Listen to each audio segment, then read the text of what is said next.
Okay, so I thought sales was like this super fancy, super complicated thing. Like you needed to have a script, you needed to be super charismatic with how you present yourself, you needed to wear a suit. But it turns out it's not really like that, so I thought I'd make this video everything I learned about sales with my 1 year of sales experience. Now, I'm not some sales expert by any means, but I definitely know a lot more than I did a year ago. Like a year ago, I knew nothing about sales, never went on a sales call, had no sales experience.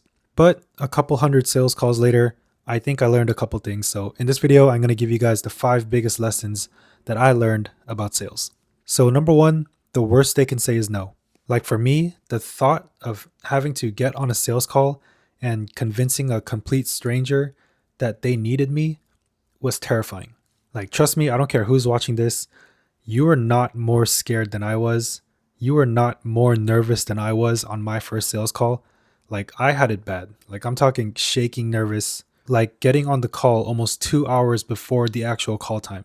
All right. And now it's like I'm a completely different person. Now it's like no nerves whatsoever.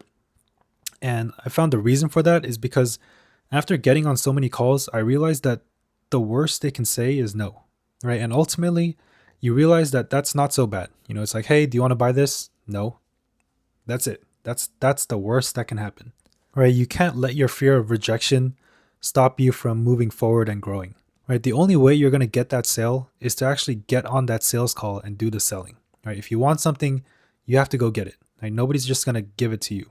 You say you want to make money, prove it. Get on that call. And also, if you want a quick tip on how you can kind of get over your nerves for a sales call, over prepare, right? Write down everything that you're afraid of, write down all the questions that you're afraid a client might ask you, and then come up with the perfect answer for all of those questions. And to be completely honest, sales is not as scary as you might originally think. And more likely than not, I found that you're probably overthinking it. You're making the sales call a lot more complicated and a lot more scary than it actually is. Like, to be honest, it's just a conversation. That's all it is. All right, so that's number one. Number two, you're not going to be able to sign every single client. You're just not. Okay, sometimes clients just aren't a good fit. Like again, I realized that the biggest thing that kept me from getting a sale was actually doing the sale, because I thought that in order for me to do sales, I had to be perfect at it and I had to sign every single client that I talk with. But it turns out if it's not a good fit, it's not a good fit. Move on.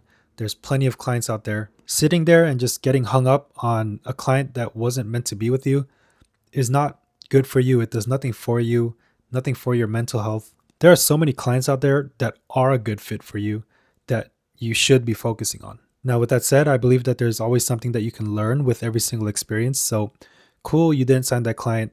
The call went horribly wrong. But what did you learn? How can you improve? All right, that's number two. And number three, shut up. I genuinely believe that the most powerful tool that you can use in sales is your ability to stay silent. But you know, naturally, people just hate awkward silences. And then also combine that with your lack of experience, your lack of confidence, your high level of nervousness. And then all of a sudden, 4 seconds feels like 4 minutes. Now, this might be bad in some situations, like job interviews, for example. But in sales, I genuinely believe silence is a good thing. And I'm going to tell you a couple reasons why. All right, so number one, it gives the client time to think. Okay, so if someone asks you how much you charge and you give them a price and all of a sudden it gets quiet, you might think like, oh, they don't like my prices. Let me jump in and justify my prices. Let me talk about how I came up with the prices. Let me talk about my past experiences. But the reality is, they're probably just thinking about it. All right, it's a big decision that they're making here. It's completely normal for them to sit there and actually think about whether or not this would be right for them. But then you just jump in and start talking, trying to justify your prices, and all you're doing is interrupting their thought process. Like they could have been 2 seconds away from saying, "Okay, let's get started," but you just had to jump right in and disrupt the silence. All right, don't do that. Silence is a good thing. All right, and two, it encourages the client to talk.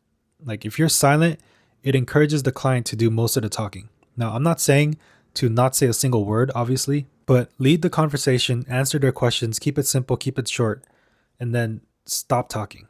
Because you want to spend most of your time doing the listening, right? Sales, ultimately, it's about the client and it's about their business. It's not about you. It's not even about the product or the service that you're selling, right? It's about them. If you want the client to feel that sense of satisfaction after or during the sales call, you need to let them get it all out. Don't interrupt them.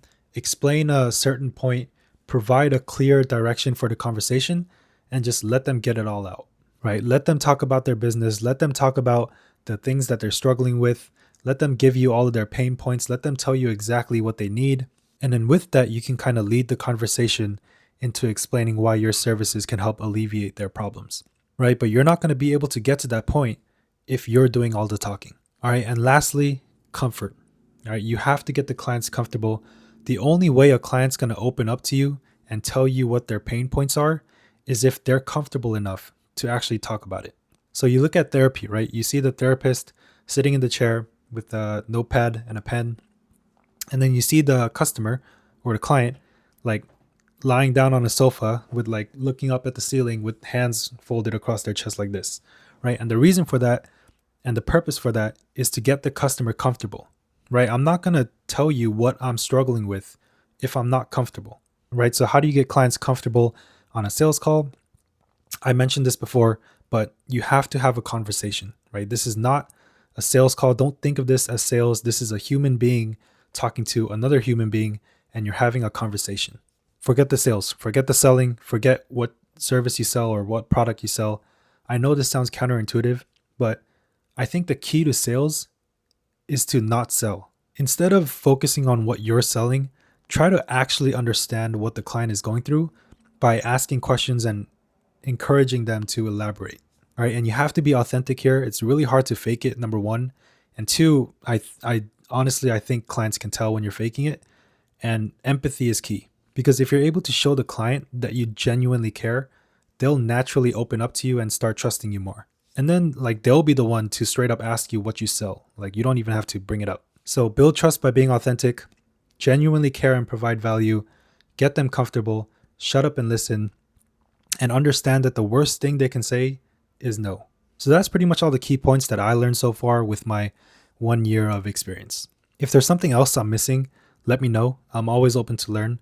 Like I was never one to read books, but I'm actually starting to think that I should start reading books about sales. Because for me, I always thought that I didn't need books because I always believed that experience was the best teacher. But maybe there's something that I don't know yet because I never experienced it.